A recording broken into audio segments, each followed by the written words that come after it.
যত ধরনের মামলা দিবে আমি কোনো ধরনের সাফাইতে চাই না, মামলায় আমার ফাঁস হোক, আমি এটা মাইনে নিচ্ছি, শেষ। জঘন্যতম কথাবার্তা ভাই। ও আমার আম্মুকে বিয়ে করতেছে, এটা কোন ধরনের কথা? ওর মতো একটা হিজড়া আমার মাকে কেন বিয়ে করতে হবে?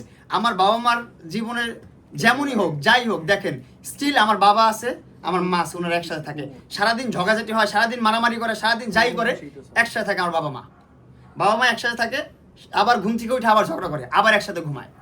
সো এইগুলো দেখে আর কিছু বলার নাই ভাই। থার্ড জেন্ডার, সে তো থার্ড জেন্ডার, সাইয়া অনেক গিয়েদের দেখবেন বাচ্চা হয়। বাচ্চা হওয়াটা এটা হচ্ছে আল্লাহর কুদরত, এইটার মধ্যে তো কারো হাত নাই। সে থার্ড জেন্ডাররাও বাচ্চা জন্ম দেওয়ার ক্ষমতা রাখে, এতটুকু কমন সেন্স যদি থাকে তাহলে প্রশ্নটা আপনারা করার রাইট। বাচ্চা জন্ম দিলে সেই স্ট্রেট, সে পুরুষ। সানজিদার প্রতি আমার এই বিশ্বাস আছে, সানজিদা কখনো আমার বউর মতো মিথ্যা বলবে না। এটা কি আপনাদের কাছে বলছে রেকর্ডিং? যাই হোক, এইগুলো হচ্ছে ষড়যন্ত্র ভাই। ফ্যামিলির বিপক্ষে সবাই এখন বলতেই পারে, অনেক কিছু বলছে। আমার বাবা যদি কিছু করে থাকে, আমার বাবার হয়ে আমি সরি, আর ওর যদি কিছু লাগে সেটা আমি দেখবো। আর আমার সাইড থেকে কখনো আমার ওয়াইফ ছাড়া দুনিয়াতে কেউ বলতে পারে না যে আমি নির্যাতন করি তারে। আরেকটা আছে, ওই যে মনে করেন যে, আর বলার দরকার নেই যে আমার সংসারটা আগুন ধরাই দিতেছে, আগুন ধরাই দিছে অলরেডি। লেলার নাকি ঈদ লাগছে, ঈদই তো লাগবে, ওর সাথে সফল, ও তো সফল হয়েছে জীবনে, ও যেটা চাইছে সেটা পাইছে।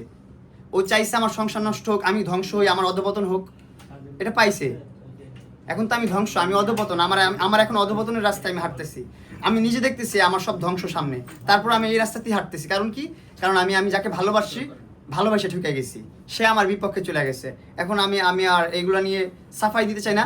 আমি শুধু এতটুকুই বলতে চাই, আমার ওয়াইফকে ব্রেন ওয়াশ করা হচ্ছে, আমার ওয়াইফকে খুব বাজেভাবে মিস ইউজ করতেছে সবাই। আমার ওয়াইফ এখনো আমার কাছে আসতে চায়, আমার ওয়াইফ আমাকে চায়, এই জন্য ও এখনো আমাকে ডিভোর্স দেয় নাই। ওর আশেপাশের মানুষ থেকেও আমি জানতে পারছি ও আমাকে ভালোবাসে, স্টিল আমাকে মিস করে। কিন্তু ওর ফ্যামিলির